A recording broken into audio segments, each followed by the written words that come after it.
கடிக்கிட்டு போகிறோம் கரங்கரன்னு நல்லா இருக்கும் போல அதுக்கு அடிக்கிறதுக்கு வாய போட்டு அமுக்குது சாம்பார்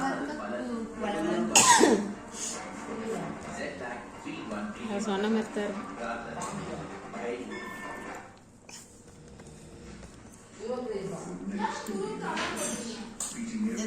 அம்மா தான் ஒரு கத்திரிக்காய் இருந்து போடலாம்னு நினச்சேன். கடிச்சு எடுத்துச்சு வருது தோலான்னு. அது தேங்காயே கடிக்குது, வெங்காயம் கடிக்காதா? இவ்வளவு பெருசா கடிச்சு கடிச்சு கொடுக்குறான். வெங்காயம் சளி பிடிக்கின்றா கடாசி போதும். காரம் இல்லை, காரம் எரிச்சாதான் வந்துச்சு. நாக்கு சோந்துச்சு போட்டு திணி திணி திணிச்சா சவுண்டா. ஏறுமாடு சோறு விட்டுறாங்க அப்பலாம் துணை வாட்டி தானே தூக்க வளர்த்து கொடுத்து பா மூக்கு அடிமா மூக்கு எப்படின்னா